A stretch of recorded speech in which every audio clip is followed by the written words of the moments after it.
Good evening. I would like to welcome everyone to the regularly scheduled Monroe Planning Commission meeting. It is Monday, August 24th, 2026. It is 7:01 p.m. Hannah, can you please do roll call? I'd be happy to. Commissioners present and establishing a quorum: Commissioners Dawkins, Lockhart, Lowe, Peterson, Walsh, and Wersch. Thank you. And I do not believe we have anyone signed up for public comment for the standard portion of the meeting.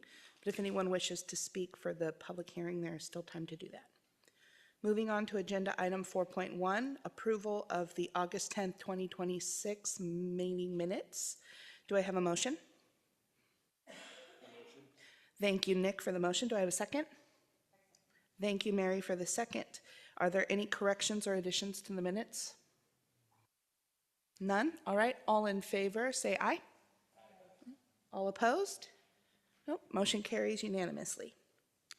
We'll now move on to agenda item 6, which is a public hearing, the critical areas update. So we will begin with, well, the hearing is officially open, and we will begin with a staff presentation from Kate. Thank you. By the time we finish this, you all are going to be pros and will be able to do this on your own. This evening is the public hearing for the draft critical area regulations update. In addition to what is in your packet, I provided at your desk this evening, we received written comments from the Washington Department of Health, which is very timely and applicable to one of the topics we'll be covering this evening. You were also emailed comments from the Davises, also regarding the same topic, critical aquifers. And then let's see here. The agenda bill again covers the summary of why we're here, covers the topics that we discussed at the August 10th meeting. It now has the staff report for your consideration as you're reviewing this for consistency with Municipal Code 2272, which is our chapter on amending the Unified Development Regulations. Next slide. Okay. Again, we are here because once every 10 years or during our periodic review of our comprehensive plan, we are also required to review our development regulations, and that's encapsulated in the Growth Management Act periodic review. And part of that is required to review our critical area regulations. We actually began this process back in 2024, but we were running late on the comprehensive plan, so this project got set aside. And then in 2025, we started educating the Planning Commission on what critical areas are. I started bringing pieces of the draft to you, and then it became apparent that I really just need to have a pause, go behind the doors, and really start crafting the document. So that's kind of an update of how we got to where we are today. Again, Monroe has been regulating critical areas really before 2003, but that is the first official critical areas regulations that were adopted by the city. Prior to that, they were called sensitive areas and reviewed as part of the environmental review process. Then, after the 2015 comprehensive plan update, the city adopted its first real big round of updates, but it was very specific to wetlands, and that was because the best available science was improved by the Department of Ecology, who came out with a couple of options for jurisdictions to consider. And so the city changed how it regulated wetlands, and that was really specific to buffers and replacement ratios. Then in 2019, as part of the Unified Development Regulations Code adoption, another very specific change was made to the critical areas, and that was around the stream classifications, changing it from a numbered system to a lettered system, which was consistent with the Department of Natural Resources. Next slide. Okay, what are wetlands? We have 5 categories. Critical areas, we have 5 categories. Wetlands, critical aquifer recharge areas, fish and wildlife habitat conservation areas, frequently flooded areas, and geologically hazardous areas. The critical aquifer recharge areas is brand new for the city of Monroe to consider as part of this update. The fish and wildlife habitat conservation areas now include the streams, which used to be included in a separate section. Frequently flooded areas are actually regulated by a different section in the municipal code under our, oh my gosh, I just forgot what they're called, floodplain hazards. And then finally, geologically hazardous areas. Next slide. And then I really felt it was helpful at our meeting on August 10th just to remind you what this means to the city, because certain critical areas you can't develop on, some have buffers, some you can develop on, but you have to follow specific regulations. And so this is a really messy map that shows all 5 of the different critical areas that are in the city of Monroe. The next series of slides you also saw, and I have a couple new ones specific to the critical aquifer recharge areas. So next slide. So this one, I pulled out the critical aquifer recharge area and the liquefaction. Again, liquefaction is a geologically hazardous area. It means the earth moves a lot when we have an earthquake, and that actually is most of Monroe, south of US 2. Next slide. The wetlands, and there's 2 maps. This is the one that was actually created as part of the city's 2003 wetlands update. It was done by the city's hired consultant. It basically was a literature review, analysis of aerial photos, and then a handful of on-site analysis for city-owned property. These didn't really change to the next slide, which is on Snohomish County's Planning Development Services portal using their critical areas layer. And again, you'll see the wetlands are generally in the same location as the previous map. And for all of these, it would require a site-specific application that would, if there were a wetland identified on either of these maps, it would require a critical areas report, and that would delineate the edge of the wetland classification, and then we could move forward on what buffers would be required, what type of mitigation, if they wanted to do buffer reduction, and the like. Next slide. All right, critical aquifers. This map is, you've already seen. This is off of Snohomish County's Planning Development Services again, and this is their aquifer layer. The next couple of maps are different, so next. This is part of your packet that I provided to you this evening from the Department of Health. And the fuchsia areas are actually the items or the areas where they have the greatest concern, and that's the Group A soils. The rest of the city in that kind of turquoisey color, most of Monroe is still important, but it is a little bit less of concern from an aquifer recharge point of view. And so I've classified the soil types and then also the description of what category, which is important if you go, if you check any of the references I provided in links. This is straight out of the Department of Health and some of the Department of Ecology information on critical recharge areas. Then there were a couple questions asked. The map on the right illustrates all of the areas within the city that are currently unsewered or on septic. And the map on the left is our zoning map. And so when we were getting into the conversation about industrial land, there were a couple follow-up questions.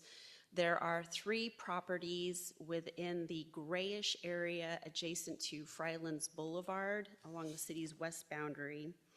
The 3 properties that are vacant, one is owned by the YMCA. It's 1.3 acres in size. Then there's a parcel owned by Waco Construction, which is 3.62 acres, but they're in for a binding site plan right now to basically subdivide the property into 2 parcels. And then there's a small property that's a 0.75 acre, which is owned by the fire district.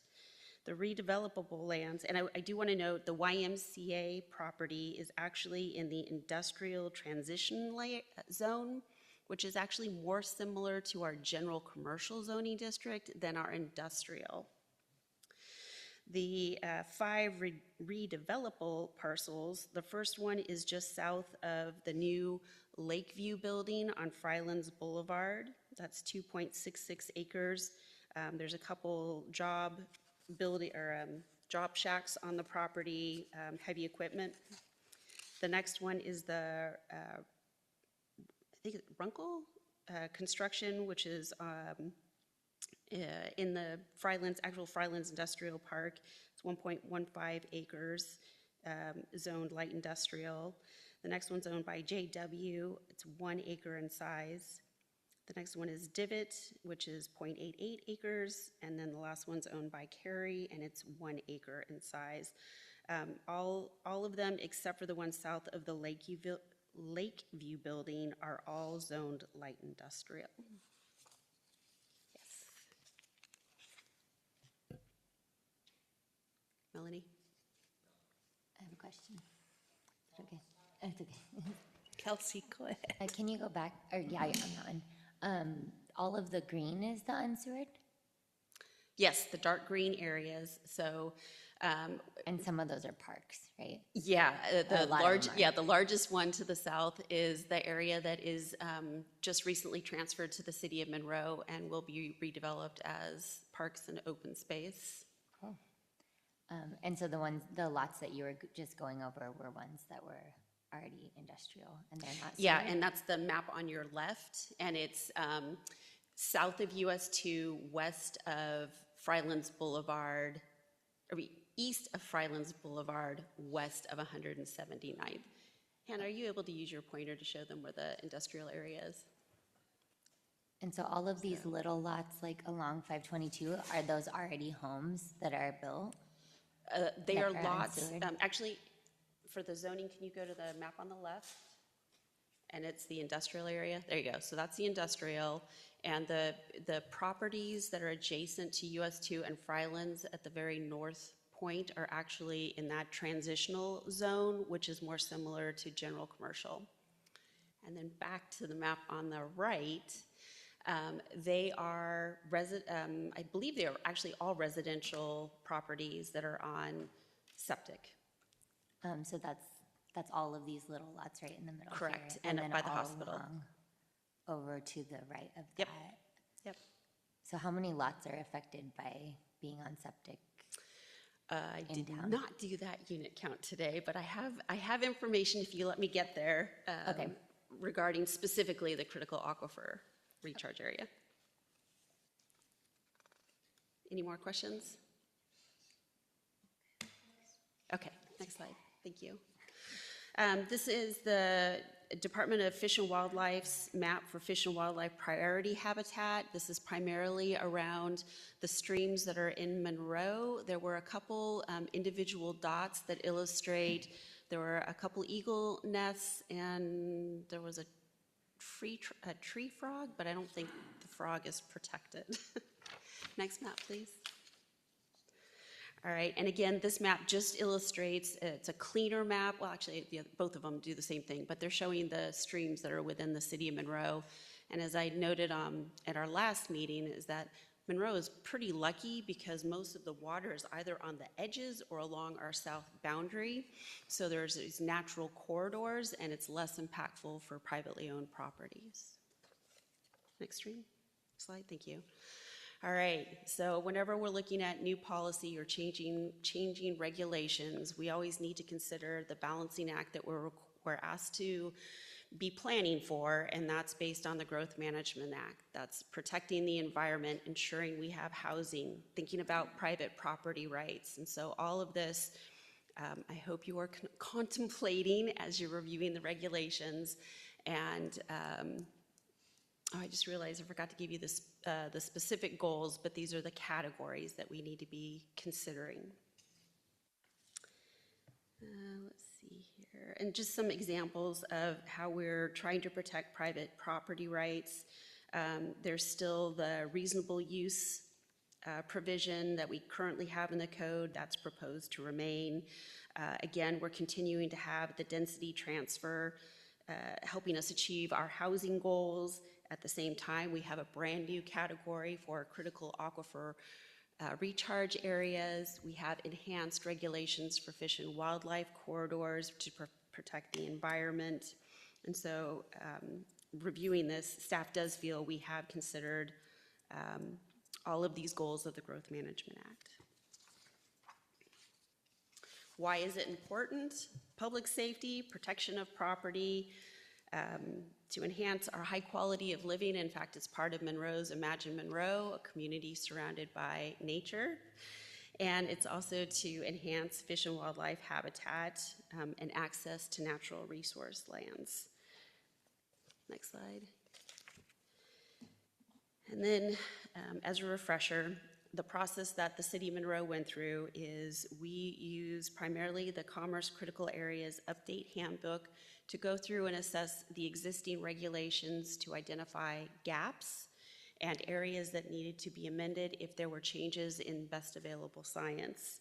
In addition to that, because we were following other communities in Snohomish County and the Puget Sound region, we were also able to benefit from all of the analysis that they paid for by looking at their gap analysis, best available science, the review comments that they received from master builders, all of the State Department of Ecology, Department of Health, and so it was really based on literature. So in addition to that, then we sent it out to the Washington State Department of Commerce. We are required to allow them to send to state agencies for a 60-day review period. That will end next week, and so any additional comments that come in will be part of the public hearing process before the City Council. I don't expect any additional ones. We've really heard from the big players already, and that's been provided to you, including Department of Health today.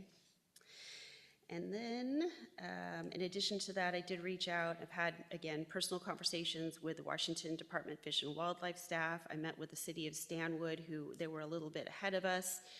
Really, for that one was for the fish and wildlife changes, understanding how they went through their review process because they also did not have a consultant available. And then attended 2 separate outreach events, Science in the Park and then National Night Out. And all the materials have been on our website, including all of the videos, minutes, presentations, and materials that have been provided to you for the last, 4 or 5 meetings? And so again, this evening you do have, you were sent the Davis's comments, you have the comments from the Department of Health, you have all of the Planning Commission Q&A besides what came in this morning, and then, so we've covered all of that. And then just hold on that one. I want to go through, I'm sure that the Davises will probably want to talk about theirs, but their concern was really about those unsewered enclaves and the prohibition of new septic systems in the critical aquifer areas. If you read through the materials, if you had a chance to read through the materials from the Department of Health, that's actually one item that was flagged. And so how this came about, I called the Department of Ecology today in preparation of tonight's meeting so I could ask about the critical aquifer areas specifically, and I was told they were deferring me to the Department of Health, so I called the Department of Health, and Deborah was lovely and said, oh, I was about to send your letter, so this is perfect timing. So in the materials that I passed out, it's on page 37 of, starts with an email. And you'll note that for the new septic systems, she had the comment of, this was something we talked about on the phone, since you have unsewered areas that are going to be prohibitive to serve, you might want to remove this. Otherwise, it seems we would have to use the reasonable use variance. And so I was like, wait a minute, this isn't consistent with the other materials that I've been reviewing. And so what she explained is that because of the cost, which is one question that was also raised, it's about $1,000 a foot to extend sewer. So if you are 800 feet away from the sewer main, that's about $800,000. And that is more valuable than many homes that are south of US 2. And so continuing our conversation, she said, I would recommend you consider that, so I'm bringing this to you. There is an option that we strike new septic systems with the understanding that, hold on a second, this is a policy decision that the city is making. And then she also provided a recommendation about medical facilities, which I'm very happy to incorporate her recommendation. So basically, with the Planning Commission's approval, I would like to go ahead and accept the Department of Health recommendations for the proposed amendments through the chapter, and then she also provided a couple definitions at the very end on page 40. So that's up for conversation as well. And then I just wanted to see through the, in your packet, in addition to the unsewered enclaves, I also provided more detailed maps of the different stream corridors, and let's see here, it's page 211 of your packet looks like this. This is the diagram. It shows where the only areas where the buffer would be increased and in 2 instances decreased for the non-fish bearing streams. So with that, I'm happy to answer any questions that you might have. So I assume that with the changes, if we go with the ones that are proposed, that you're proposing we go with from the Department of Health, that it's still within all the regulations and everything of what is required of us to protect those areas. Got it straight from the Department of Health. Okay. Good. I'm glad that there was an answer, because I appreciate those comments very much and bringing attention to those specific properties, because I was going to ask what the cost would be, and that it's just not acceptable. So I'm really glad that there was a way to kind of amend that. And so I'm thankful for that tonight. And hypothetically, if we were to say, no, we're not going to amend that, would there be any recourse for those property owners in the event something happened? We would have to use the reasonable use exception that is built into the critical areas, and it would be based on cost. Okay. I like the amendment, just to be clear. Okay. But I just wanted to look at all angles and see what would be possible in the event something catastrophic did happen for those property owners. Yeah. So, are there any other questions? Kelsey? Nope, your mic was already on. There you go. So can you just repeat what the amendment was? Is that they would just not have to do it, or Yeah. they could go ahead and repair their septic system? So the way our code is today, not our critical areas code, there's a separate set of regulations for our sewer system. And it says if your system is failing and you're within 200 feet of a main, you do have to connect to sewer. But if you are beyond 200 feet, you are allowed to do the repairs or a full replacement. So if on page 37 of what the Department of Health provided, if we strike this prohibition for new septic systems, then it would fall back on the city's already adopted sewer requirements. Okay, so but that's doesn't matter if it's in the critical areas, then we have another thing in placement for the critical areas area. No, This is you would be inside of pulling it. this out of critical areas. You would say we are choosing not to prohibit new septic systems in the critical aquifer Okay. areas. And just to reiterate what Melanie said, so that still protects those. How does that protect the aquifer? It doesn't, but it is So a would we be- policy decision that the city of Monroe could make. Would we be getting reprimanded from the state if that if we did chose to do, if someone chose to do that then. Yeah, again, based on the recommendation I'm of the just trying to Department of clarify. Health. I'm just trying to clarify, because Yeah, this yeah. is a lot of information coming at us, and it's a lot of new information with Absolutely. this packet, so I'm gonna take it really slow here, because this stuff's really important. Yes, it is. I And I need completely it to be concur. repeated a couple times. Yeah, no. I would not be providing this to you as an option had I not heard it and received it in writing from the Department of Health that this is an option for the city of Monroe to consider. Okay. I have more questions, but not on that topic. Are there any other questions before Kelsey moves on? No? Okay, go ahead. Okay, so on page, these are all, there's like 3 page numbers for every page, but I'm gonna go with the ones at the bottom of the page in the center. On page 71, we decided to go with the verbiage instead of stream buffers to riparian management zones. And I was wondering if there's anything that, if by changing all those definitions, does that, because it's a different definition of where stream buffer zones are, does that change any of the setbacks?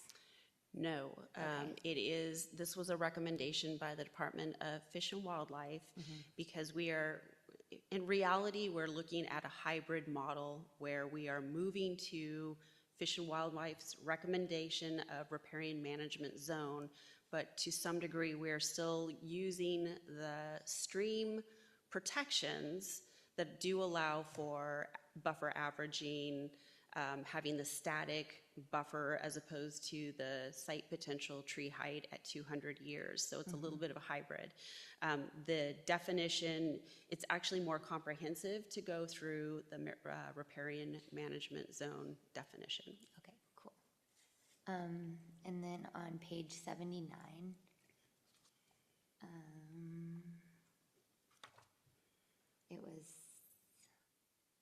there's something that says 100% slope. It says, for slopes greater than 100%. Is that a typo, or is that, how do we get 100% slopes? That's probably, okay, so that's in the geologic hazards. It's on 2. That sounds like a typo. It's maybe 10. It's like in the middle of the page on 79. Like the subsection 3? Subsection 2. Subsection 2.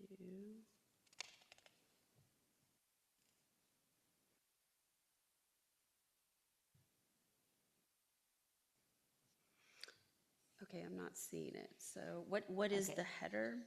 There isn't a header. It's on, the bottom is page 79 or page 137 out of 368. The subsection is Oh, you got yours up. geologically hazardous areas.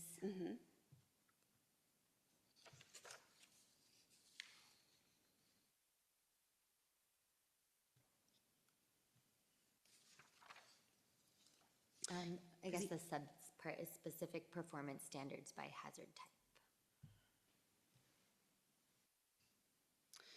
Yeah, the only mention of 100 feet has to do with bank erosion that I'm 100%. seeing. So it says, for slopes greater than 100%, the setback must be measured from the projection of the 100% slope originating at the toe. Hold on here.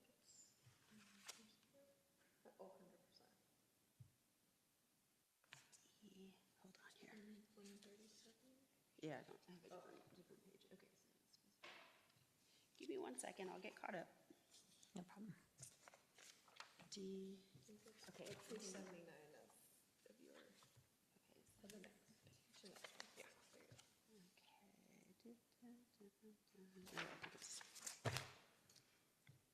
Yeah, it's this one. Okay. The base of the slope setback equal to the vertical toe for slopes less than, I believe that's supposed to be 10%.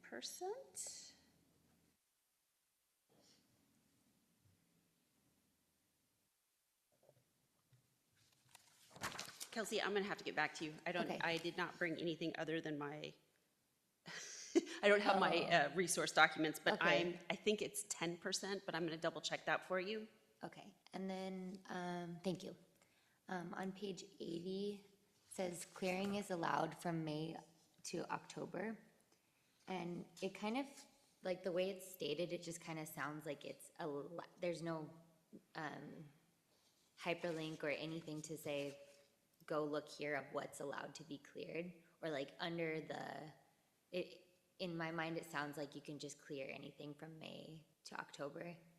And I'm sure that's not true. But it says seasonal restrictions. So I feel like we need to add something that's like, Okay.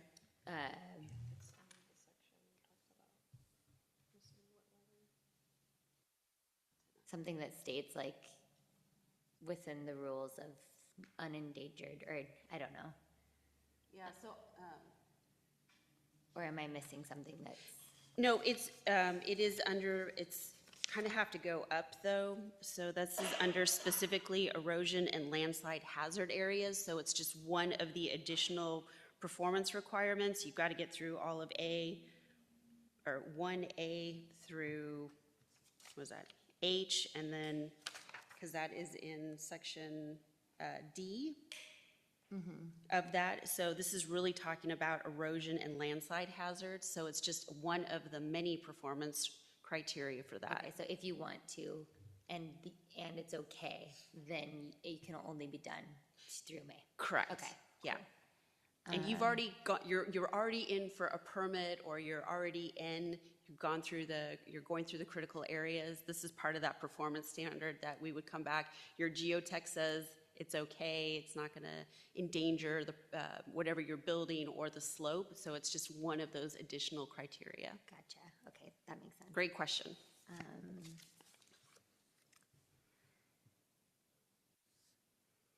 have a couple more if someone else wants to go. No, that's okay. Okay.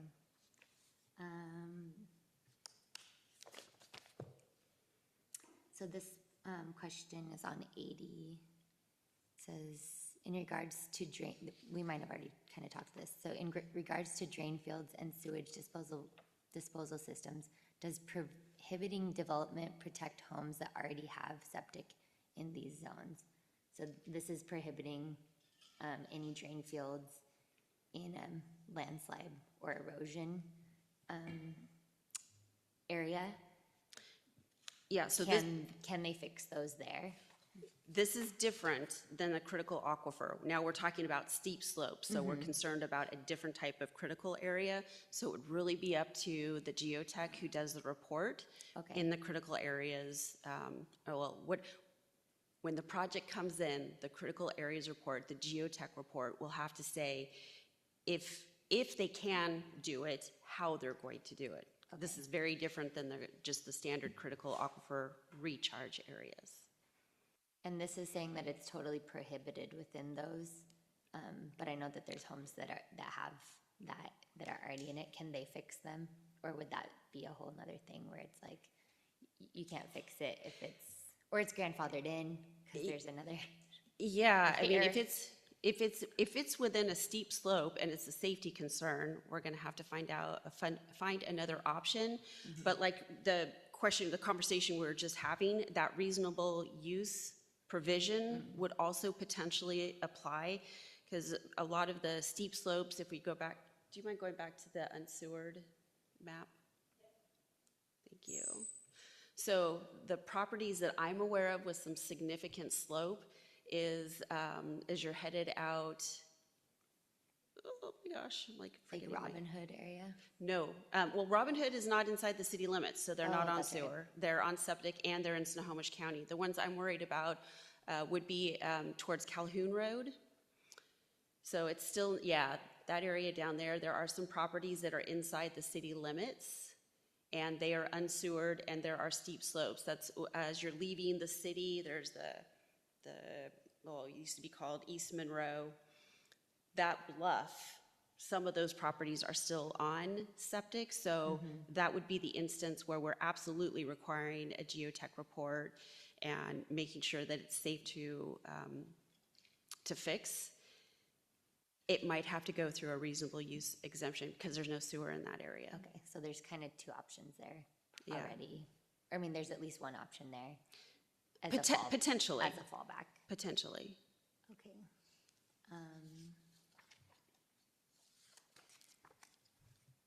On page 83, it says that for monitoring surface waters, if the city determines that there is a significant risk of damage to downstream receiving waters due to potential erosion from the site based on the size of the project, the proximity to the receiving waters, or the sensitivity of the receiving waters, the geotechnical report must include a plan to monitor the surface water, but it doesn't say like that they need to fix it. It's just a plan. Is there a way to be like, and this I think is so that they can build, or, oh no, that's later. Yeah, this is basically everything up Chain Lake Road. So the monitoring, okay, so the development has occurred. So that's if like if they're polluting the waters ahead, like Yeah. at all, they just have to monitor it instead of like, So if there's still if there's still discharge occurring, then it falls into a violation situation where the city would require oh my God, I'm like spacing on the term. But it's, there are different, like best management practices. There are different techniques to address that. So the monitoring is to ensure that it's been fixed. okay, so that would be a whole nother section on violate. Okay, that makes sense. Yeah. So we don't need to add that it needs to be fixed. Yeah, no, this is, we are beyond that. Okay. All right, we're jumping to page 147.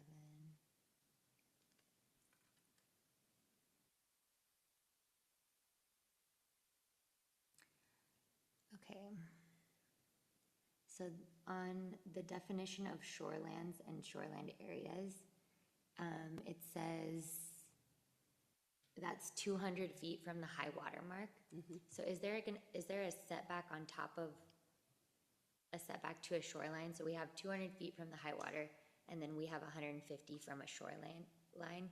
Is that 350 feet of setback, or is that?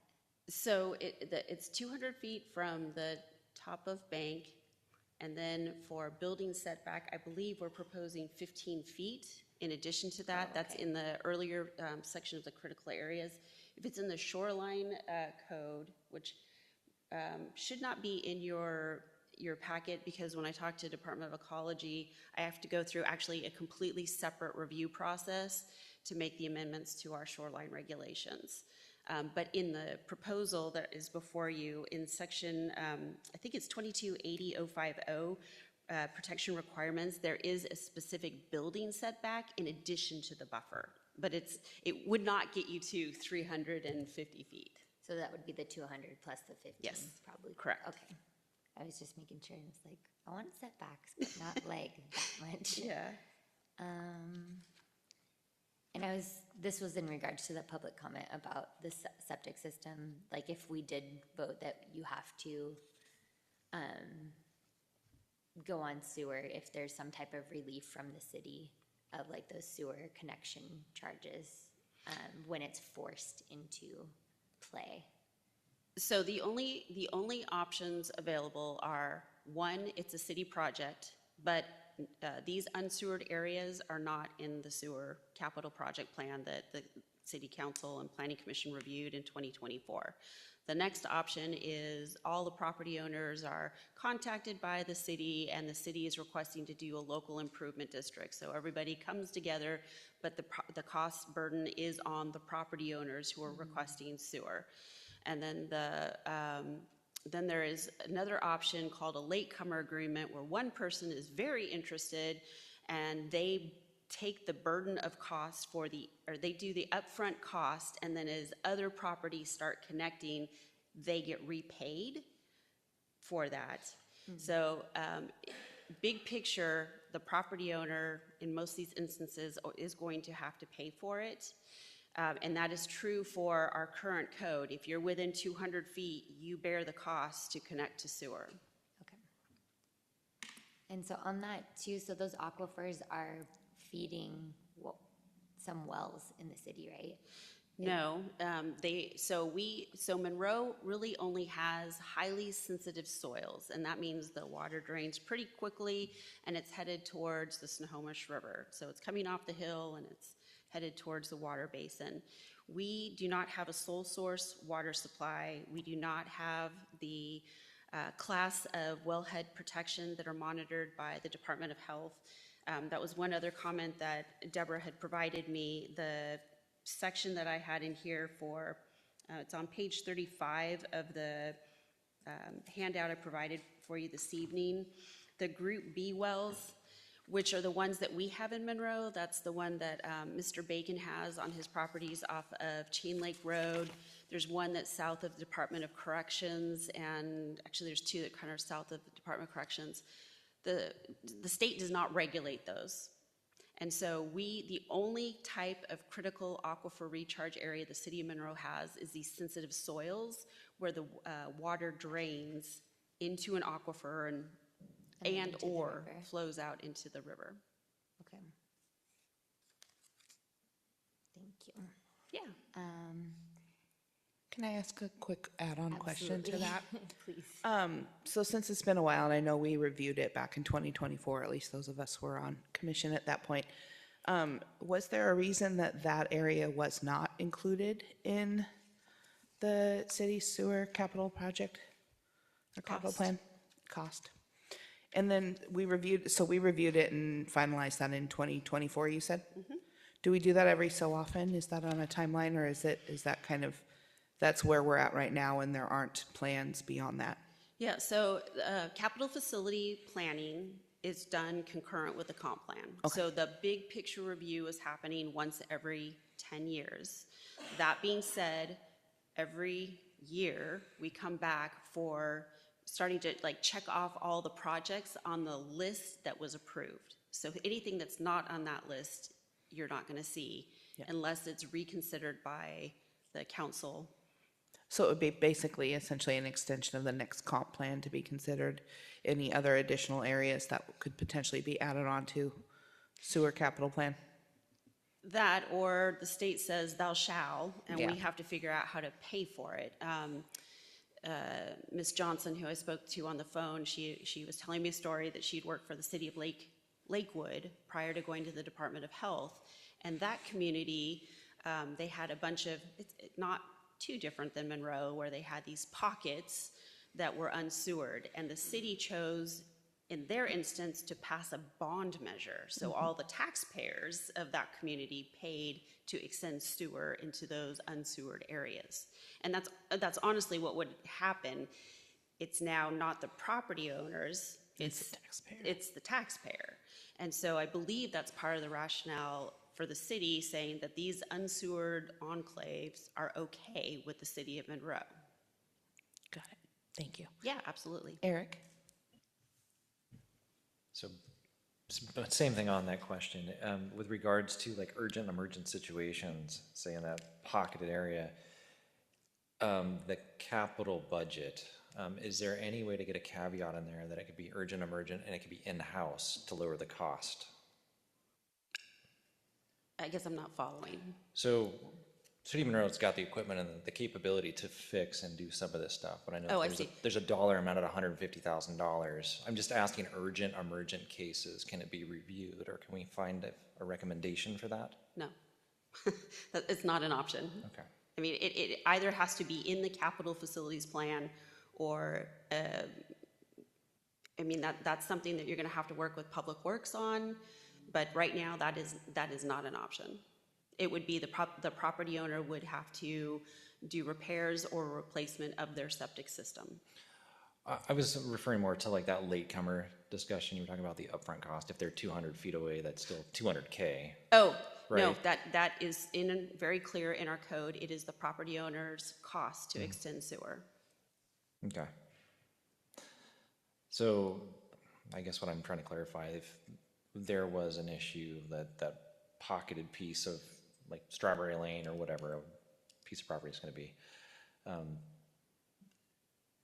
if they had to urgently, emergently do it, and there was this discussion with, the city wanted to do it, instead of going to a capital project, can they do it in-house? That's what I was trying to clarify. You're asking the wrong person. Okay. That's all public works. That's not my realm. Okay, all right, thank you. Yeah, and we don't want to branch too far away from the public hearing. Apologies for that. But it was, since it was brought up, it's good information to have, so appreciate you sharing what you can. Mary, do you have a question? Yes, thanks. Real quick, are they planning on putting sewer down there? A Strawberry Lane, that pocket down there? It's off topic. The answer is no.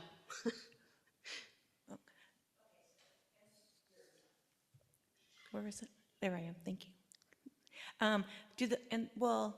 So it will be the cost of the homeowners, right? Anything past 200? Yeah. So what I brought to you this Yes. evening is the Department of Health, Yes. based on my conversation with her this afternoon, is to strike the prohibition of a property owner from adding new septic system, which means you do not have to connect to sewer if you are beyond 200 feet. 200 The feet. 200-foot provision is in the public works standards. It's nothing to do with what we're talking about tonight. Yeah. Thank you. Kelsey, did you have more questions? All right, page 156. It says permit thresholds. Land clearing of less than a half an acre, and this is in regards to actually clearing trees. Land clearing of less than a half an acre over a 6-year period, unless an associated land development permit has been issued. I'm just trying to get clarification on what this means. Like, what does a permit threshold mean? Any forest practices resulting in the cutting and or removal of less than 5,000 board feet of timber, or less than a half an acre, whichever is greater or over a 6-year period. I just don't understand what those sentences are referring to. Sure. They are straight out of the Department of Natural Resources, who actually oversees most of the forest practices permitting. The only one that the city of Monroe was asked, in fact, many jurisdictions were asked to take over in the early 2000s, was when you have a conversion of an area that used to have a lot of lumber or trees on it to an urban use. So any project, the one that is under review right now, Monroe 30, it's not been approved yet, but that would be a conversion of forested, and I want to put it in quotations because it just means there's a lot of trees there. And board feet is the amount of lumber that comes out of those trees. And so that's the threshold that we're talking about. We are not. Max? Huh? The max that they can do over a period of No, time? no. We only manage the conversion, which is the it's the fourth class of forest practices. And so that says, here are the parameters that the city of Monroe will process that permit. If there was, for example, a parcel of land, it had lots of trees, it's not under review by the city of Monroe, the property owner cuts down all the trees, hasn't gotten approval from us, then there's a violation point of view. So what you just read to me, that is the threshold that the city reviews to make a determination if they do or do not have to get a permit. If they do get a permit, they also have to notify Department of Revenue. I always forget. Yeah, Department of Revenue, because there's a dollar figure when that lumber is sold. Okay, so they can clear cut half an acre every Yeah, 6 years. and I want to clarify, we are not touching the forest practices permit chapter. The only thing is the provision, making sure that the critical areas within that chapter are now consistent with the changes that we're looking at in chapter, 2280. So we're really focusing on critical areas. Oh, so why was this part in here? Because it has a very small reference to critical areas, so the only thing we're looking at is the strike through and underline. Okay. Then maybe some of these questions will not be applicable to this.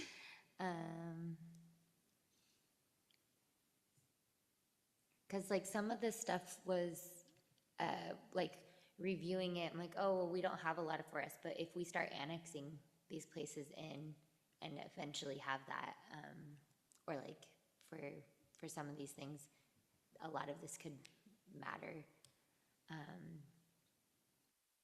Yeah, there should only be one, I think there's just one page that has a strike through and underline, and it is referencing to all the work we're looking at in chapter 2280. We're not touching anything else in the forest practices chapter.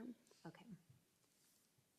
And then I did see that there was some comments on the SP, the 200, that, you know, we were talking about having the trees be only 200 feet, or we had buffers. Sorry. It's This is confusing, a big yeah. chapter, a big chapter. I really want to get it right. So, like, I was all for us having just a buffer back, but then there's comments in there from, like, the tribes and from a couple others about using that SPTH 200 with the trees. That's like, I think, a buffer around a certain size tree. Or can we just go over that again before we vote? so Yeah, that- absolutely. So in this document, which is also part of your packet, this is the report. Sorry, I cut off the front page. So what the city was recommending based on, again, all the literature I was able to find, and a lot of the reason I'm recommending what I am is based on the best available science and gap analysis that was completed by other jurisdictions who were able to hire a consultant. And there is a minimum threshold of 100 feet that takes care of most of the shade requirement, removal of pollutants, the root barrier to support fish and wildlife. And so based on that, the recommendation was not to change our streams that are have the water classification of F for fish bearing of 200 feet, because if you chose to go with the site potential, that range is anywhere between 105 feet and 235 feet. And these were all of those funky little zones that I was showing you on the map. I don't have the map in the presentation tonight, but it was, it's all based on, is it a red alder? Is it a western red cedar? It's very detailed analysis. And at the end of the day, if you are anything above 100 feet, you are doing a pretty good job of protecting. So going beyond that, I had a really hard time justifying it, again, because the city of Monroe has always taken a conservative to middle of the road approach on protecting critical areas. And so by not changing our stream buffer or new riparian management zone for type F waters, to me, we're still doing better than most communities when you look at the buffers. The smallest buffer that we would have, and this would be the biggest change, is for those non-fish bearing seasonal streams. And that would be going from our current buffer of 50 feet to 100 feet. And again, actually, Hannah, can you go back a couple to the streams map?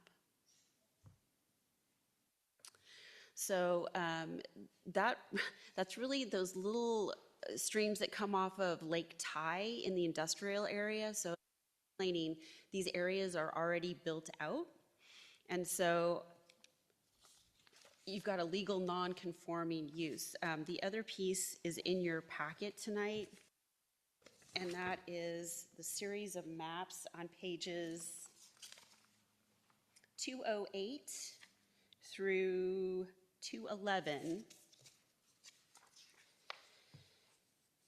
And so the stream type that has the S, those are shorelines of the state.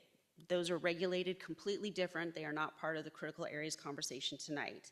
The ones that we're really talking about are the ones that have type F water, which means there are fish in there. The non-fish bearing, but P, which stands for perennial, has water flow all the time. And then type NS means no fish, but seasonal water flow. And so the best diagram I have for you is really on page 211, and that's showing the change. Now, this is different than Department of Fish and Wildlife, and I believe it was the Snoqualmie tribe. Both really are encouraging us to use this other methodology. From a practicality and a protection, this is why we're recommending 200. But it's a policy question. If you want to go a different route, we're up for conversation. Yeah, I was just curious what we all thought, but I think I still agree with just having the regular buffers, but I just saw that there was more comments on that, so. Anyone have thoughts on that in particular while we're on it? No? All right. Sounds like consensus is to leave it. Is that all your questions, Kelsey? I think so.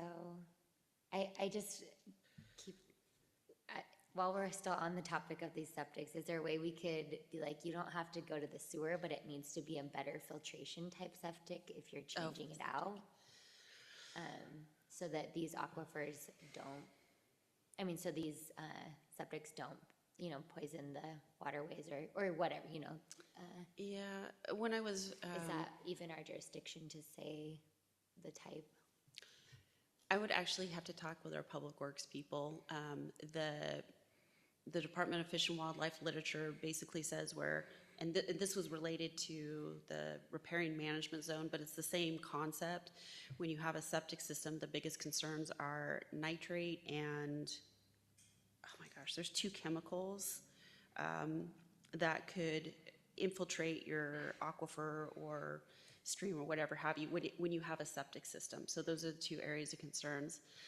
I am not knowledgeable on septic systems. I'll be the first to admit it. But if you want to have conversation, I am more than happy to talk to our public works folk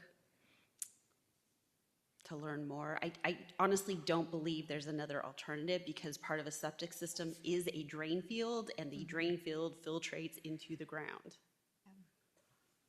There's just so many new technologies out that it seems like that could be possible, but how would we push something forward without having that information, I guess? Is that something that could, like, if we keep this little nugget on our radar between now and even if it does ultimately get pushed out till the next comp plan discussions when all that facilities planning is coming through too, but just kind of keeping this little nugget on the radar so that, is there a potential to make some slight amendment to that regard between now and then, or? Well, I think there's two different things. If I heard Kelsey correctly, she's asking if there's a way, if you are allowed to replace your septic system, is there better technology to help with whatever's infiltrating into the ground? Yes, and I'm asking, would there be a potential to amend something like that I see into what you're this saying. in the next year or two, if we have more information or technology gets updated or whatever that is, can that language be amended into this between now and that, but also keeping this area on the radar for those discussions moving forward whenever those happen? Yeah, absolutely. Okay. Absolutely. Sounds good. Because obviously we can only do so much with what we have now.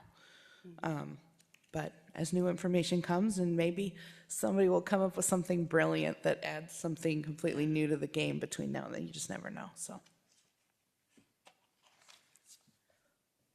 Anything further? Nope, all right. Then we will, unless you have something else to add, we will go ahead and move on to public testimony. Do we have anyone signed up for public comment? All right. I know your name, however, I will ask that you state your name, your relationship to Monroe, and as a reminder, you have 3 minutes to make your comments. Good evening, Planning Commission. My name is Susan Davis. I live just outside of Monroe. I just wanted to highlight the stream buffer widths, just because, the planning staff looked at various cities, but they didn't look at Snohomish County. And so I had ChatGPT look at the plan that they had actually adopted in 2025. And so the type S stream is adopted by Snohomish County, which we are surrounded by, is 150 feet. And Monroe is proposing 200 feet. Type F streams, the county adopted 150-foot setback. Monroe is 200 feet. Type NP streams, the county adopted 50 feet. And Monroe is 105. Type NS in the county is 50 feet. And type NS in Monroe is 100 feet. And plus, I understand there's an additional 15-foot building setback. So each of those numbers, you add 15 to them. That's my understanding, but just wanted to share that information. Thanks. Thank you, Susan. Any additional comments? Nope. All right. Then we will move on to whether commissioners have any additional questions. Eric? Just curious about recommendations moving forward, if we have anything that we want to add. Is there anything anyone is wanting to add or change? I had a couple things I wanted to recommend. So like the non-conforming business vacancy periods for the CARE Act, I think that we should move that from 6 months to a year. That would make a note, like ordinary commercial leasing, financing, permitting, like tenant improvements, market conditions, may or may not reasonably indicate abandonment of the use of the property. And then we talked a little bit about that homeowner sewer review cost. That would be another one, but it sounds like it's going to get struck per the DOH comment. And then I think the critical area report expiration, like consider whether a fixed 5-year expiration is necessary in every case, or whether continued validity could instead depend on whether site conditions, mapping, application science, or project scope have materially changed. Those are the recommendations I had. First, I'm going to actually go ahead and ask for a motion to close the public hearing, because following that, we have motion for commissioners to make moving forward, and we can discuss any edits at that time. So is there a motion to close the public hearing? A motion. Oops, sorry. Thank you for the motion, Nick. Is there a second? Kelsey? All right, there is a motion and a second. All in favor of closing the public hearing portion of our discussion? Aye. All opposed? No? All right, motion passes unanimously. So now we have, we can discuss a motion for action on the proposal. And so if we have a motion and a second, that is, we'll open up further discussion to make any amendments that we want. So do we have, do you have a slide that has the proposed? Sorry, for this evening, it was just a direction, and that was the last slide that actually, Hannah, you had up. If the commission was ready to direct staff to prepare findings and conclusions, or if you would like to continue the public hearing to the next meeting, in the packet, the specific action, sorry, I got too many pieces of paper here.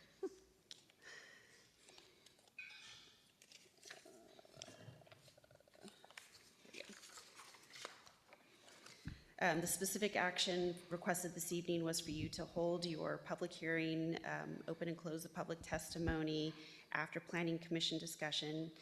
If you are ready to close the public hearing, move to direct staff to prepare findings and conclusions recommending that the City of Monroe City Council approve all amendments associated with the Monroe 2026 Critical Areas Update in Chapter 2280 and the associated amendments in Chapter 2212 Definitions and 2286 Land Clearing and Forest Practices. And that can be found under the requested action portion. So Kelsey? I would like to keep it open to the next meeting, if that's a way to, I know we can vote on that. You can make a motion. What? You can make a motion for Okay, that. but I would like to make a motion that we keep this open to the next meeting. Because with the new information that we got today, I didn't review any of the stuff from this packet. I don't know if any of you had time to do that. So we did close the public hearing portion, just to be clear. So that piece is, but the motion is moved to next meeting? Yeah, that's what I, Okay. I just want to make sure that the motion is correct. Hannah, do you have a comment? Yeah, I'm so sorry. I thought that we just had a motion to close the public hearing. Yeah, the public hearing is closed. Then there's also the motion for action. Can that be extended to next meeting pending further commission? I believe you can repeal your motion, whoever made motion to close public hearing. That might be the best way to go with a second. Okay. Do we have a motion to repeal the closing of the public hearing? I motion to repeal the closing of the public hearing. All right, thank you for the motion, Kelsey. Do we have a second? I'll second. Carla has seconded. She beat you to it. All in favor, say aye. Any opposed? All right, motion passes unanimously to keep the public hearing open until the next meeting. Thank you. And I do just want to say something real quick to those of you joining us online. You cannot comment via Zoom. It would have to be via writing or in person. I see your hand is up. Just wanted to acknowledge that. Thank you. All right, but we can continue to discuss a little bit this evening, correct? So discussion amongst commissioners is still open.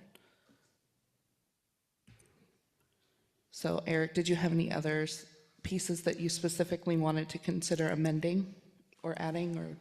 I can go over those recommendations again, sure. Okay, So there was three of them. There was the CARA, the non-conforming business vacancy period was the first one. The second one was the homeowner sewer review, which was already covered.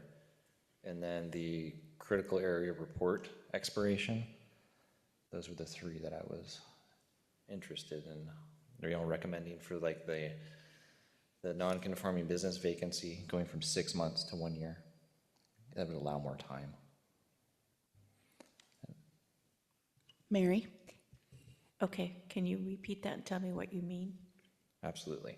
So consider extending the period for loss of like legal non-conforming businesses use, like due to vacancy, discontinuances, like any business that, say like Thrive, correct? Like that was a business that had closed its doors. It was conditional use permitting, something like that.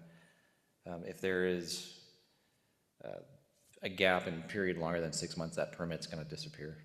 So I'm promoting or recommending that we go to 12 months, like 1 year. Give that a little more time. Okay, just so I'm clear. So if there's a vacant building, if there's a permit going, they have a year to finish? That would be my recommendation. Right now it's 6 months. 6 months? Okay, got it. Thank you. I agree. Any other thoughts on that, or do we want to wait and continue? Oh, Kate, go ahead. Can I just ask a clarification question? Are you specifically trying to, is this only for the property zoned light industrial, or are you saying all commercial businesses that are within the CARA or the critical aquifer recharge area, the grandfathering period extends from 6 months to a year, or I just need clarification. Is it one zone, or are you asking all commercial? Specifically, it was the industrial area. Okay. Did you have a specific reason on why you wanted it to be longer? Is it just to give businesses an extra amount of time to be able to reconsider, or? Well, yes, but if somebody closes their doors, say like an auto repair place or recycling place in the industrial park, if it's been longer than 6 months, it's going to have to go through a re-permitting process. And that's just not enough time. And our economy is a little bit slow right now. Thanks for the clarification. Is there any other discussion we wish to have tonight, or would we like to go ahead and push forward for the next meeting? All right, then we will move on unless Kate has anything else to add before we wrap up this portion and go to the next. Just two things to let you know. Snohomish County's riparian management zone streams got appealed to the Growth Management Hearings Board. They were found out of compliance because their own science said that the buffers they proposed are not consistent with the science. They made them too small. I did look at them. And then secondly, I just want to say thank you. This is complicated. There's a lot of information. I really appreciate all of your questions. If you have more, send them to me, ask them. I'm happy to answer for you. And Hannah has a technical question.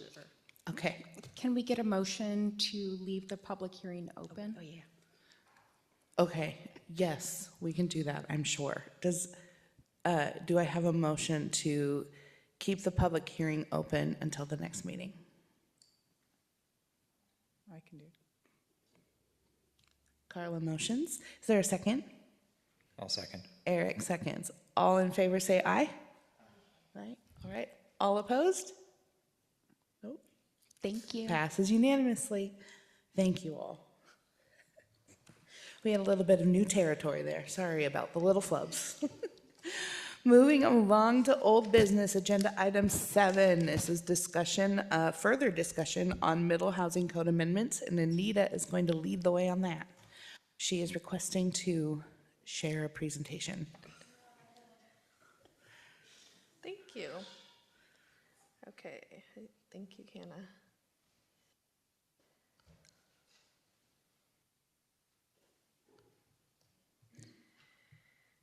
Okay, so we're shifting gears a little and talk about middle housing again. I have a presentation. Let's see. Okay, good evening, Planning Commissioners.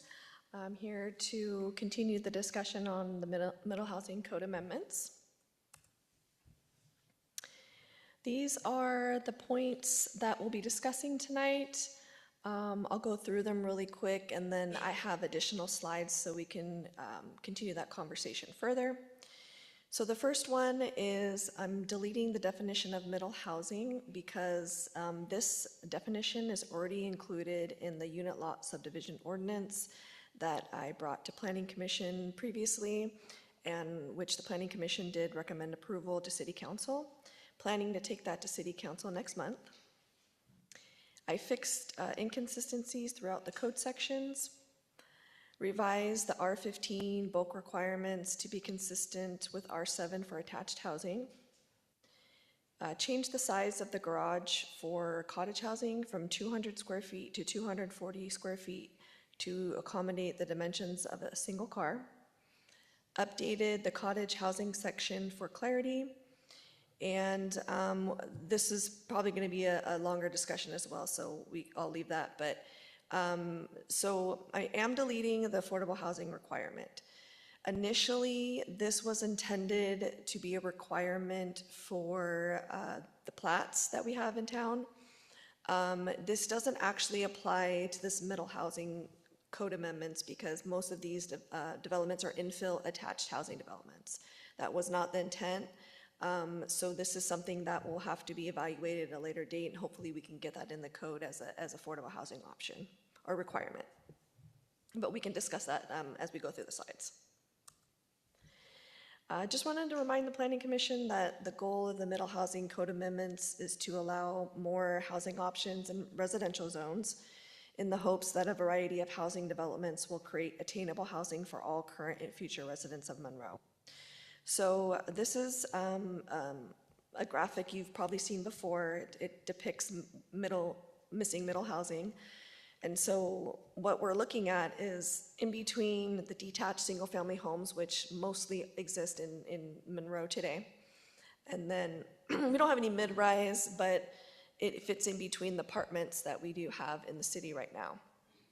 So these middle housing code amendments are focusing on duplex, fourplex, cottage housing, townhomes, and triplex. So when we talk about attainable housing, we're talking about housing for starter homes nowadays. These will have to be starter homes. These are workforce housing. So they're not always associated with affordable housing in the sense of our current income bands that we're dealing with right now. But if you compare it to what the cost of a detached single-family home is costing right now and the size of those homes, those are usually 4 to 5 bedrooms, and they range anywhere from $900,000 to over $1 million right now. So when we're looking at this middle housing infill development, we're looking at hopefully $400,000 to $500,000. So that still may not be affordable to the low income or below low income, but hopefully it will create some housing options for the people that are starting out and want to be able to buy a home versus renting. And then just one other point about creating regulations for middle housing. In talking to some developers, my impression is that the simpler the better.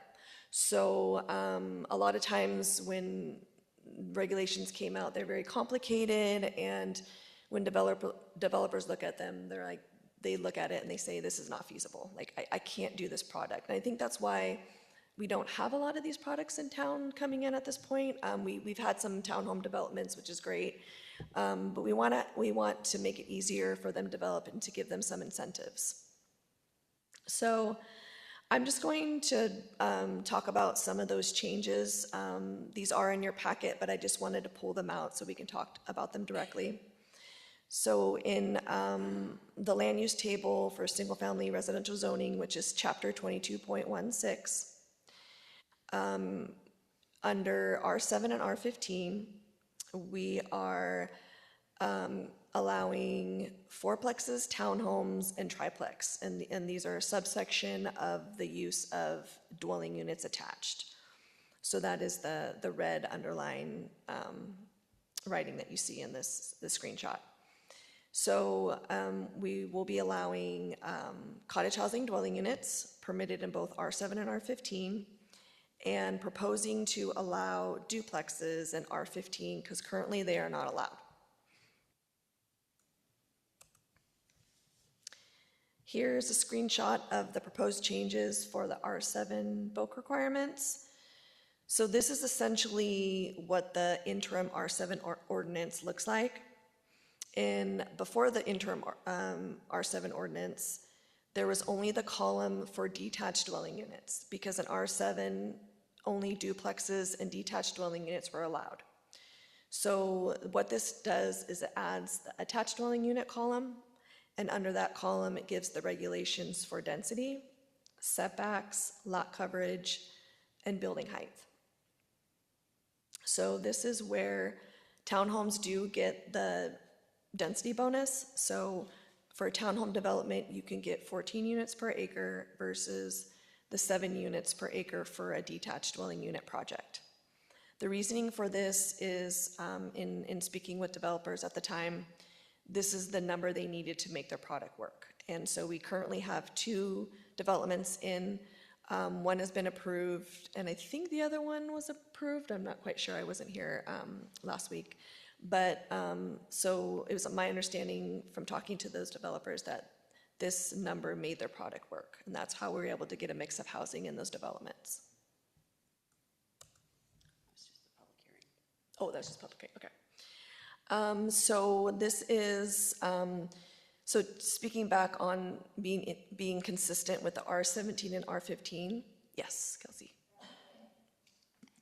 I think you were just gonna talk about it with the 80%, or why are some of the setbacks, is there an echo? Why are the setbacks like 40 on detached and 16 on attached? Are you referring to the street frontage? Yeah, street frontage. Yes. Or like, why are they all so different from each other? Detached compared to attached, are they different, or? Why are the setbacks different? Like, there's 40 and there's 16, there's 40, there's 20, there's, like, why are detached setbacks different from the Oh, from this, okay. attached? So they're different because the requirement for townhomes, it doesn't, if a townhome had to have a 40-foot frontage. It wouldn't have a backyard. It wouldn't have a backyard. Not that I don't have a backyard, but it's just that, so typically the dimensions of a townhome unit is smaller than a detached dwelling unit. So if we were saying that you would have to have a 40-foot, then it would defeat the purpose of having a townhome. Because they would have to provide, the lot would have to be 40 feet versus 16 feet.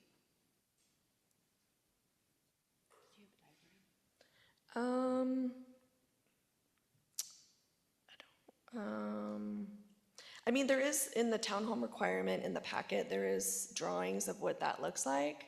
Okay. Under the design standards. And then I guess the next slide, the 60 and 80% coverage. I was just wondering why those are different too. Or it's on this one too. Oh, for yeah, the maximum lot 60%. coverage. The lots are gonna be smaller, essentially. A townhome lot is gonna be a lot smaller than a detached. Oh, that Yeah. makes sense. So that's why so because the lot is smaller, the structure is gonna cover more area, so that's why we're giving more lot coverage to the townhome unit.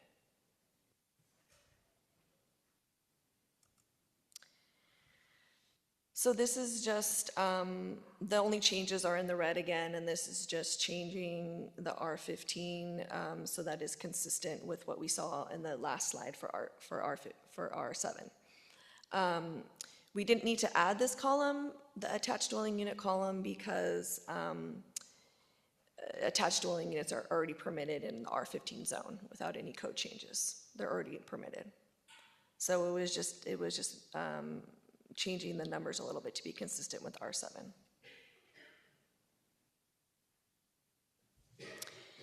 These are the changes for the cottage housing section. This whole cottage housing section is new, that's why it's not in red, but this is it would be a brand new section. And the changes that I made, I did talk about that before, but so the first change is density. So the previous draft density for R15 was also double, so it was 30 units. But in speaking with the cottage housing developer, that wouldn't be feasible anyways, because this particular project, the density is 14 units per acre in this particular jurisdiction. He has 2.4 acres. And when he does the math, and then taking in consideration lot coverage, setbacks, parking, the common area courtyard that's required for cottage housing developments, he wouldn't even be able to get 14 lots per unit. So his average project, it was around 11 and a half units per acre. So in speaking with him, he was happy with that the jurisdiction up their density to 14 units per acre. But he said anything over than that, it wouldn't even make sense. He wouldn't even be able to get more units on a lot. So that is why I have 14 units per acre in both R7 and R15 to make it more consistent. Just for clarification, there was a question on if cottage housing can be 2 stories or not. So the maximum floor area for cottage housing is 1,400 square feet per dwelling unit, and I think for our discussions that seemed to be the consensus of the Planning Commission. Typically, cottage houses are 1.5 stories, but per this code, they technically can be 2 stories. There is a maximum height of 25 feet, so that could be 2 stories. But they would be limited to the total area of 1,400 square feet, so that would include everything. All stories would have to equal the 1,400 square feet or less. And then in here under the, let's see, I think I had changed, oops, let's go back. And then I put the 240 square feet instead of 200 for the parking garage. Now, it doesn't mean you can't have a garage, a bigger garage, because there's a provision in here that says detached garages can go up to 400 square feet. It's just that the 240 square feet is exempt from the total 1,400 square feet. So you could have a 1,400 square feet for the house, and then you can have 240 square feet for a 1-car garage. If you want to go larger than that, then that would be deducted from the 1,400 square feet. Any questions on the changes for the cottage housing?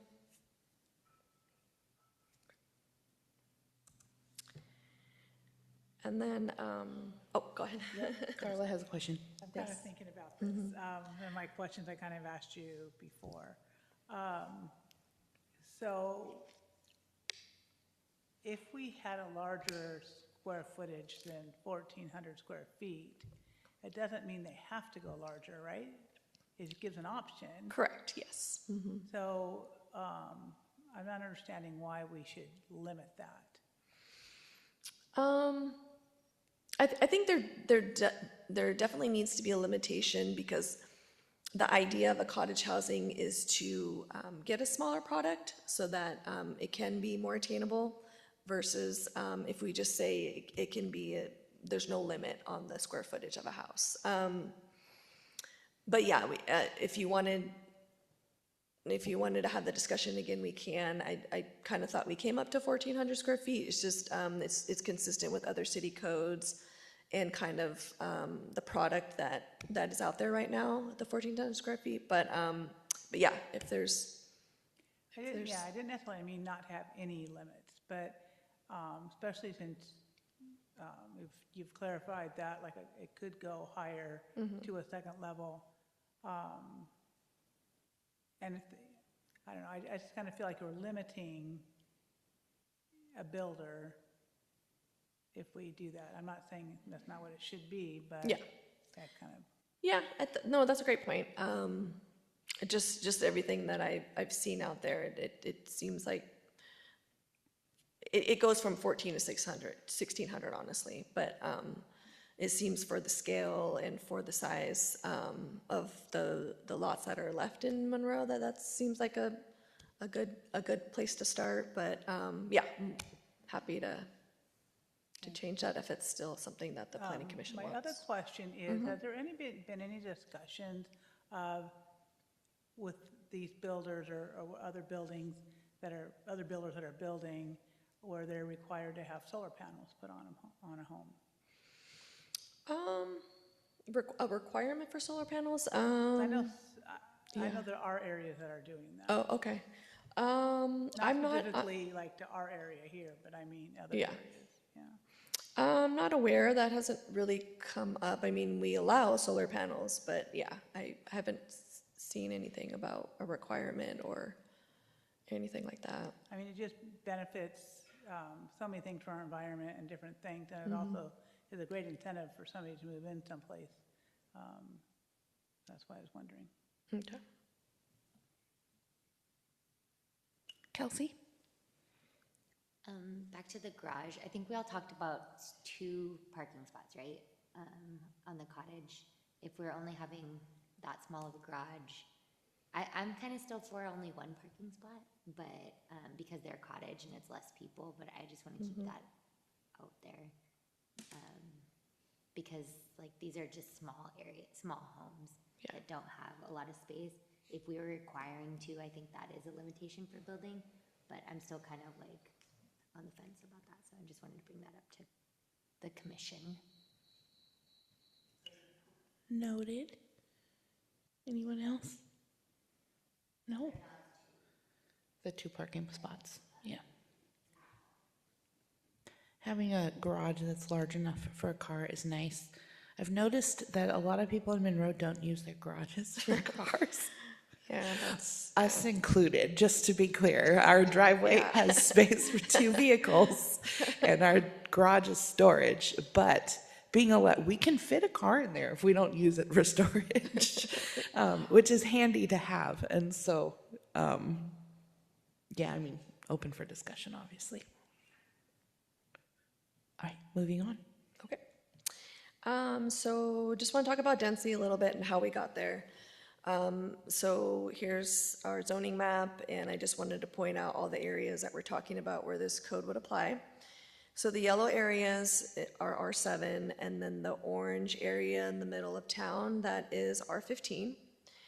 And so the thinking about allowing the density bonus for townhomes is mostly because those are the areas where we would see the most development potential.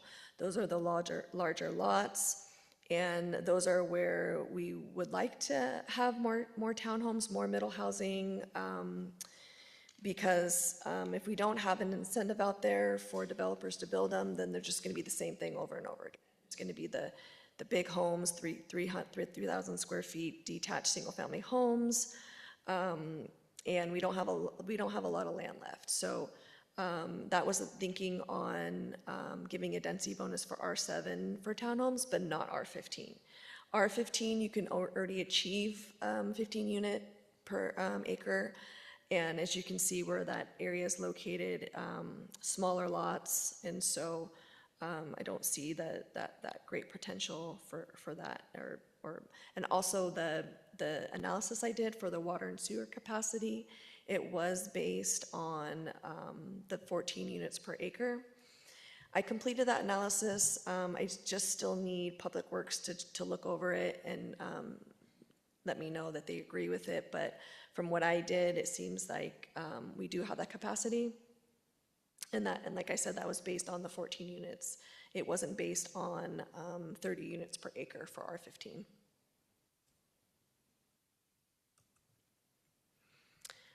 This is just the timeline again. Started this project back in 2025. I'm hoping to schedule the public hearing soon. I hope that I address most comments. I appreciate the comments that I received via email from some of the planning commissioners. Thank you very much. There were also some comments on some corrections. And I just wanted to say that a couple of those might just be scrivener's error. So then I'll find out if it's just a code publishing issue that I need to have them figure out. They were minor in nature and they're not actually part of this code amendment, but it is included in some of the chapters that we're talking about. And that's why that comment came up. So I will get back to you on how that will be fixed.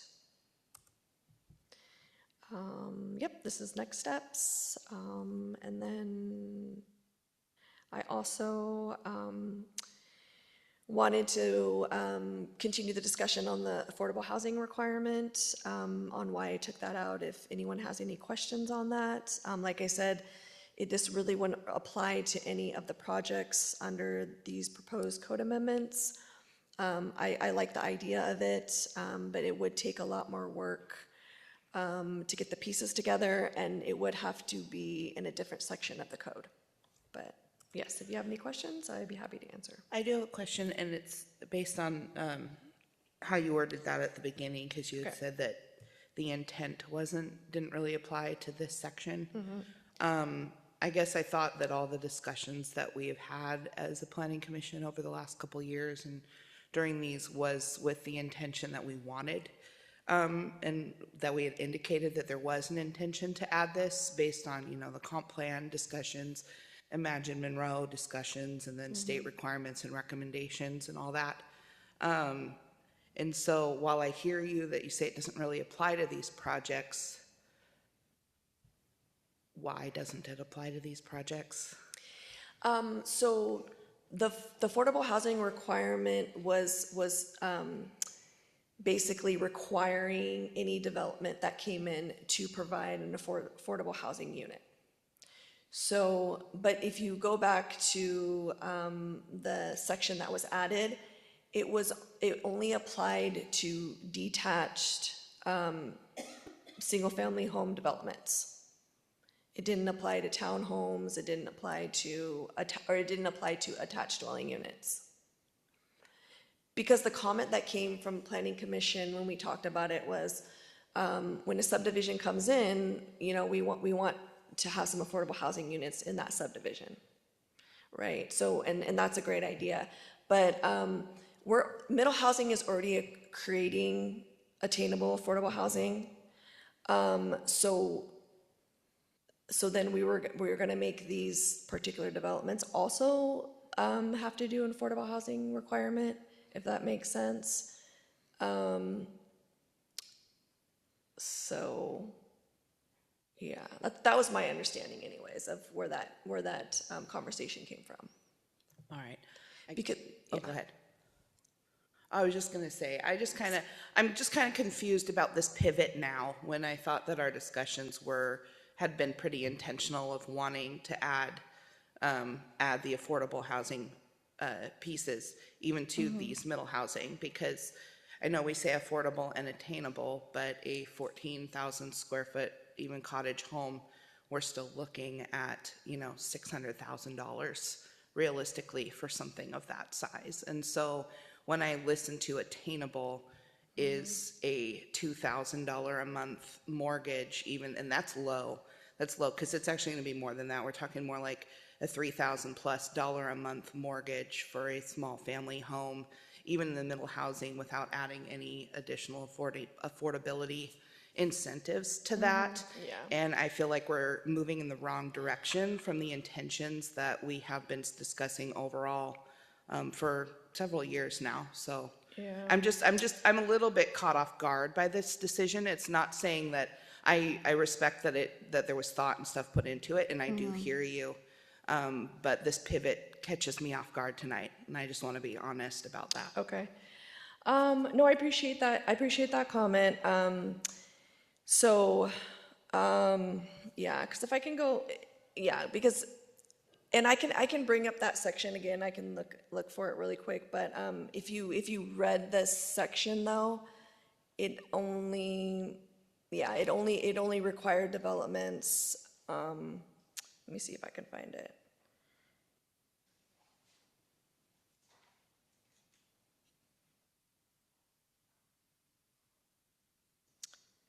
Yeah, I have to go back and look at that section, but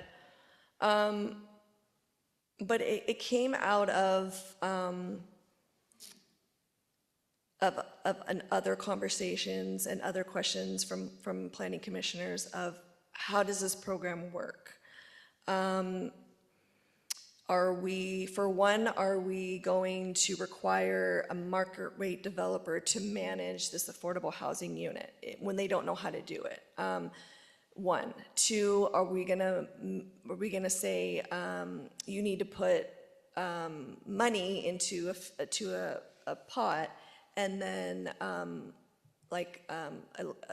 community land trust could then take over that?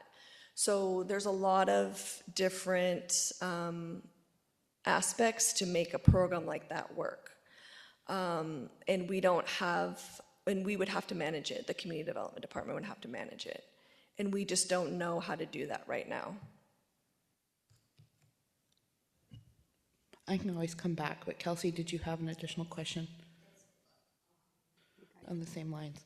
So we talked about that being in title and Yeah. how that can go along with the land. I definitely emailed her on this, on making it a mandatory thing. I think is a setback with developers, but keeping the density bonus is like a huge incentive to be able to make it affordable. So I think we should all discuss how we feel about that. But like in it right now, it was like 10% has to be affordable, but you don't get that density bonus. Or is this? Are we just talking about cottage housing right now? Or are we talking about all middle housing? So the requirement for affordable housing was in a section, and it would apply to all projects in the city. All projects. Yeah. Okay.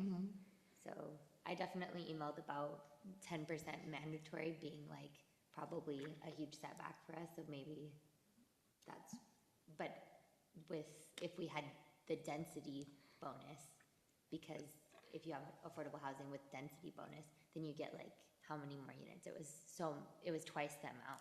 Yeah. If you made 10% affordable.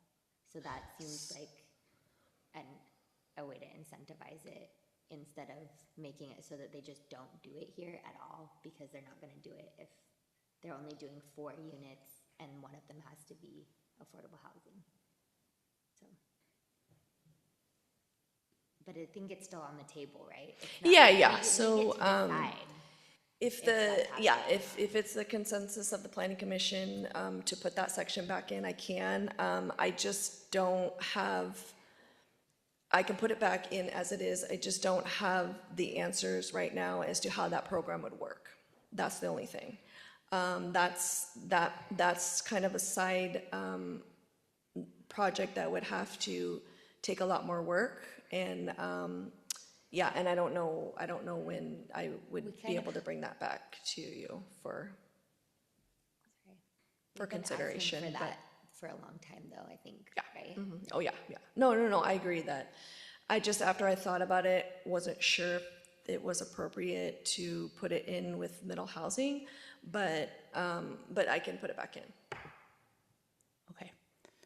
Because we're not the first community to want to address kind of this. So yeah. it's not like, I wouldn't think that we're creating a roadmap from scratch. And so I mean, I don't know how much success has been recorded in surrounding communities, whether in Seattle or down south or up north or wherever, but like, I hate to miss this opportunity to add that to this, because there are only so many areas left in Monroe to truly develop right now. And even delaying on this like further and saying we're not going to add it right now, well, when is this going to come back before us to add it? Realistically, when? Because things get pushed out, understandably, because new things get added to the priority list.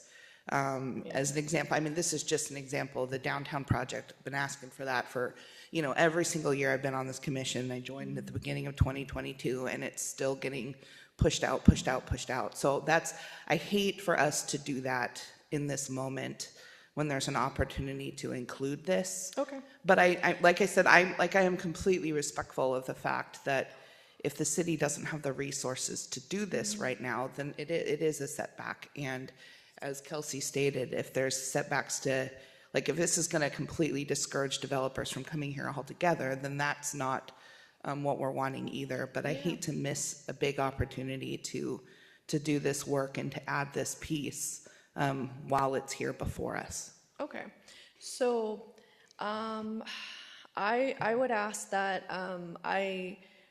I would put it back in, but I would ask, is the planning commission okay with us not having a set plan as of date to how this program will work?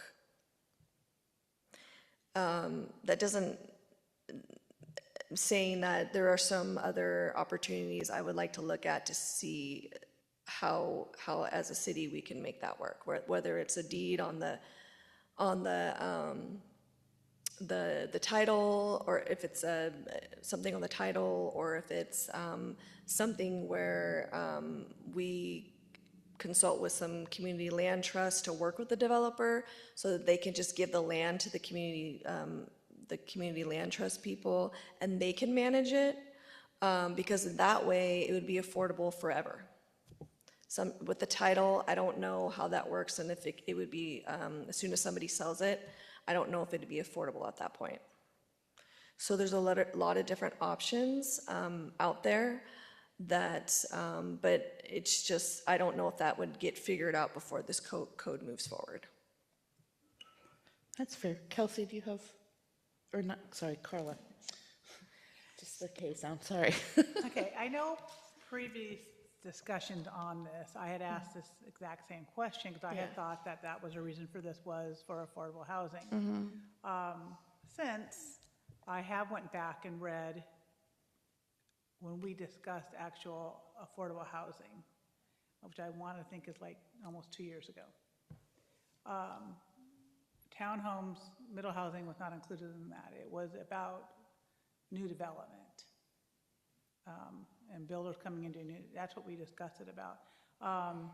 Affordable housing has a lot of very specific variables to it, such as monitoring, such as some of the things you've said. Yes. It's got a lot of other parameters that I don't know if that really goes into middle housing. And I know there's a difference between making it an affordability property versus making we're building things that are more affordable. So I think the middle housing is going towards making homes more affordable. So I think there's two more different, affordable housing options, yes. right. So I think it's two different complete issues that we're kind of mingling together into one. But if you build affordable housing, there are a lot of specific parameters that go along with that. Correct, yeah. And that's the only reason why I was thinking about separating it.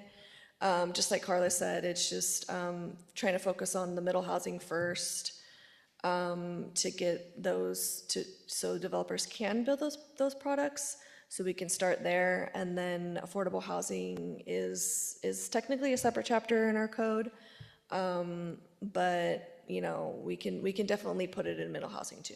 It's whatever the direction of the planning commission is. And I'm just one commissioner, just as a reminder. So I'm just stating my piece. So it's up to all of us as a collective. So I just want to add that and be clear about it. Kelsey? I think those are really good points, Melanie, by the way. So what would affordable housing chapter look like, or when? Like she said, what timeline would that be on? Is that on our even docket for the next year? I mean, I could start working on it now. Or is this and a bring two it- birds with one stone kind of thing? Yeah, so I could, Because that could, yeah. I mean, I definitely would put it on my list if I'd have to talk to the director and Kate. But if I can add it to my list, but since I'm already aware of what I need to do as far as the work and the research and who to talk to, I don't see it being years out or anything like that. If we can get the middle housing through, and then I can refocus back on the affordable housing part, which would be a requirement for all developments in the city.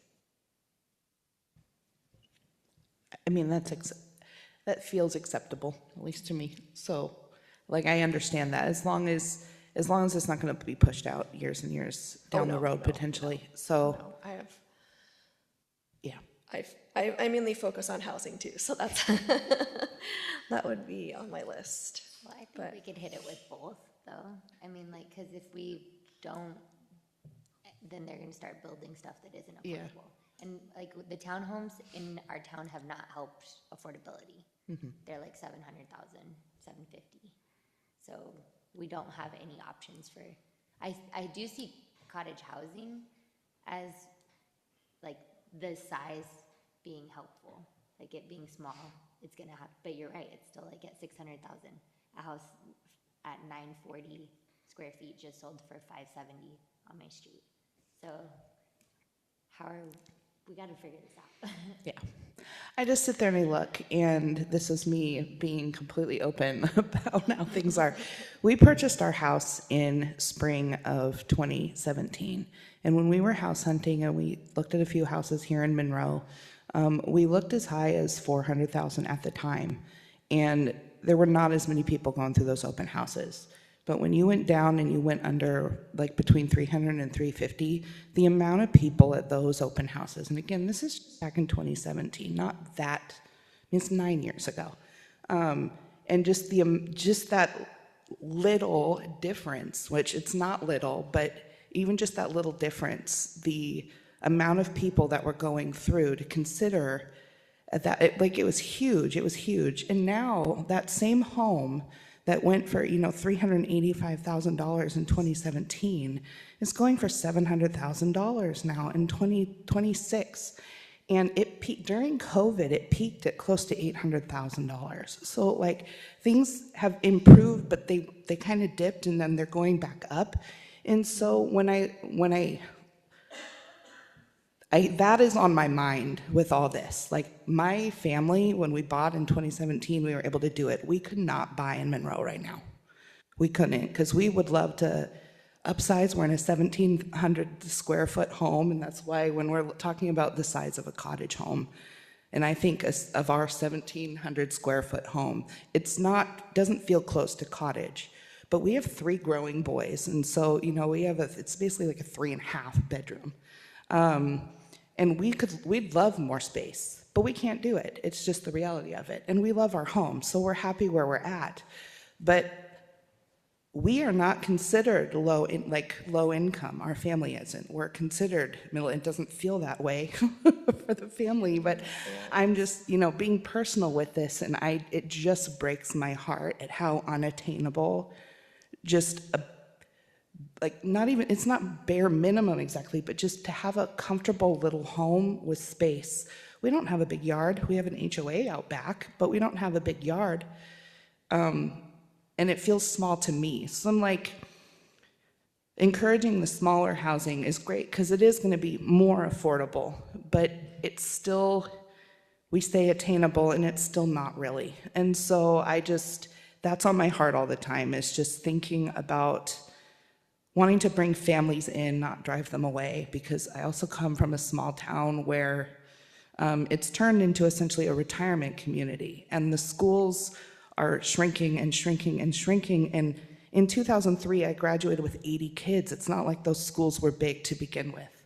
And so, but those schools are getting smaller because families are moving away. The job market continues to get worse because families are moving away.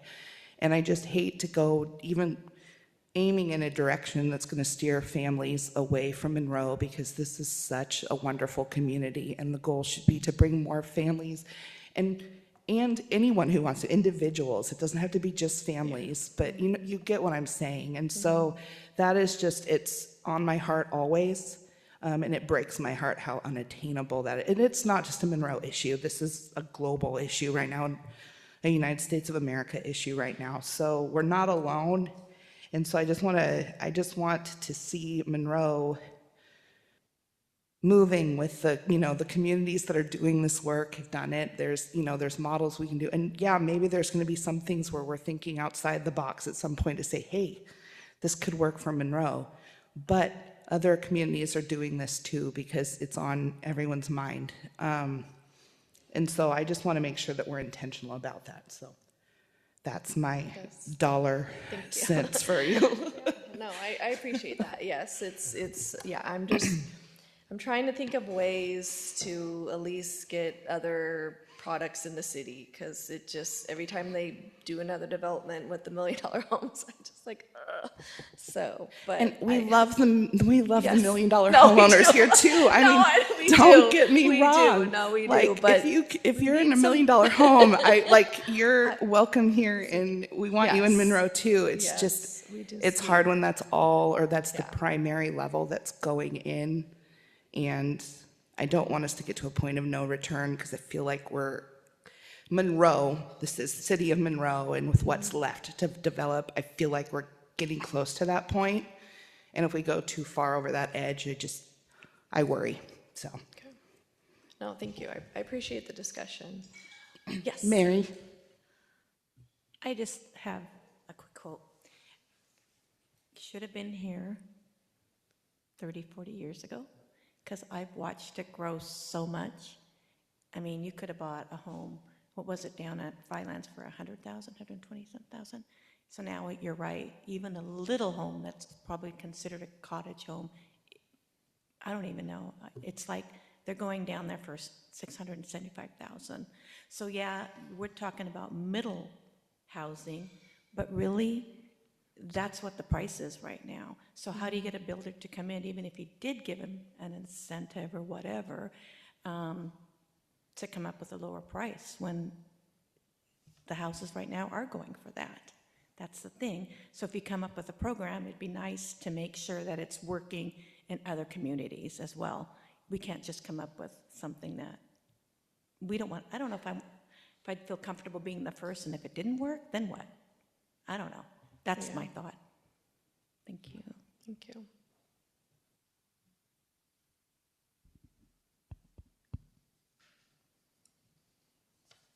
Any other questions? Any other discussion on if I should put that section back in? Yes. I had a question on the courtyard, how much ground could be cemented? Oh, yes, thank you. I did change that as well, yes. What did you change it to? 50%?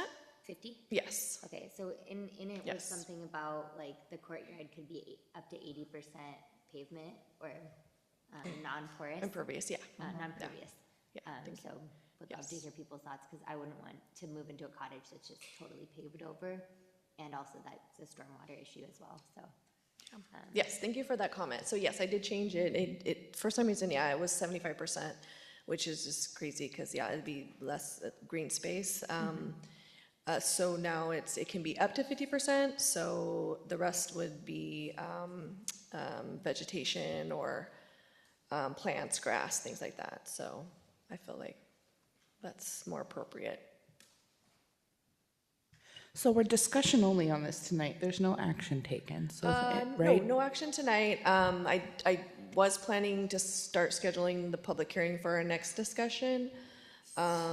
So that would be, hoping for September 14th. Yeah, are there thoughts wording and preference, or do we want to hold off until the public hearing, or? No other, Kelsey? I don't think we should do an action item. We have Yeah, it wouldn't be an action item, it's just next meeting, like, for the public hearing. well, because we have the other public hearing going on too. Yeah, for the next, so can we move that out to the second meeting in September? Yes, I can do that. Mhm. Okay. And then, do we want to bring it back for a brief discussion then, again, under old business for next meeting? Does that feel good for this? Okay, it's not action, but it's, I think, Yes, consensus. 'cause, yeah. All right. Okay, Kelsey? so one more. Oh, sorry. Oh, sorry. We need to extend the meeting. No, because that moved to 10 o'clock now. It used to be 9. We don't have to extend it unless we're going back past 10. I believe that was what the change was. Yeah. So, I mean, let's not go till 10, please. But, Okay, so plan for the next meeting, one more discussion and then public hearing? Is that what I think that's what I heard. yeah, I think Okay. one more discussion Okay. for this, and then, because we have the other public hearing that's still open, and then put this tentatively as public hearing on the second meeting. Okay, perfect, yes. Thank you so much. Any other questions or comments on this? Can you bring us examples of some communities that have done it? Or Yeah, I checked a couple codes and they do have it, but I'll have to find an actual project where it was used because I don't know if it was used. But yes, I can bring some examples. thank you. Do you have anything else on that, Anita? I do not, thank you. All right. Then moving on to discussion by commissioners and staff. And Hannah is going to give us the monthly community development report for July. I'll keep this short and sweet, commissioners. Thank you. So we have the July 2026 monthly Community Development Department report. We'll start on the front page. You can see the highlights for building permits, building inspections, code enforcement, and business licenses. Under pre-application meetings, there are a couple of items that I thought might be interesting to you guys and people watching at home. Chipotle came in for a pre-application meeting about converting the previous KFC there by the Safeway into a Chipotle restaurant. And Evergreen Hospital also came in with a proposal for a new 4-story hospital with a helipad. And from my understanding, the measure that would have provided a majority of the funding for this project did not pass in the primaries, so the project is going to be on hold. When it does come in, they have a phasing plan, so sections of the hospital would still stay open while they're building the new hospital. They had a lot laid out for us on that front. Our project highlight is avocados. This is another property that we've had a lot of curiosity about. This is the former Red Robin space and a Mexican restaurant that has an original location in Everett has come in for their tenant improvement permits for that space, and they've already started some work inside. Any questions? No? Okay. Moving on to the projects page. The only real changes here is under preliminary plat review. This is one of the projects that Anita referenced earlier that will be a mix of detached and townhomes. It's the Trombley Heights preliminary plat. We held a public hearing for that this week. Under accessory dwelling units is the, I hope I say this right, Atenean ADU. That one is new. Under site plan review, the Tractor Supply site plan review for a new feed outbuilding has been approved. And you may notice that both of the conditional use permits that were listed on the previous report are no longer on here. One of them is because it was a gym in the downtown zone, and the interim code amendment that allows that use in that zone was approved by council, so that was withdrawn. And the other one was for a Montessori, and that went before the hearing examiner. The appeal period ended on the 21st, and it was approved. Any questions on projects? No? Okay. Moving forward, under code enforcement, Kevin has been continuing to work with different people that have signs out for campaigns. It is campaign season. Continuing to work with them to inform them about our requirements for the temporary sign stickers. So that has been ongoing. He's also been working with Leanne Barr in our department on that front. And also enforcing overgrown vegetation because of fire danger. And under business licenses, the only one I'd really point out is Avocados has applied for their business license, but it hasn't been issued until they get their building permits approved. No updates under comprehensive plan updates, and no real updates under code amendments or annexations, so not much changing in the long range side of things. Does anyone have any questions about the monthly report? I'm getting good at being quick about it. All right. Thank you, Hannah. All right, we'll start with Mary. Do you have any comments tonight? Well, I'm excited. I hope you guys have went down and tried the new coffee place in downtown Monroe. So happy there's a new business down there. I hope it just continues to build on down there. Thank you. Nick? I will second that. My wife says it's very good coffee. Thank you, Kate and Anita, for presenting those, and thank you guys for asking some valuable questions that even I had myself. So I appreciate that. Thank you. Carla? I don't really have much to add. I agree. I think it was a great discussion tonight, and I think it's good that if we have time to maybe send emails and get questions and answers, it has helped. So, thank you. I'd also like to thank staff for always answering our questions and for the wonderful presentations that are informative and for just the responses that you also give to us when like public comment comes in. I really appreciate that you're a responsive city. That's nice to know.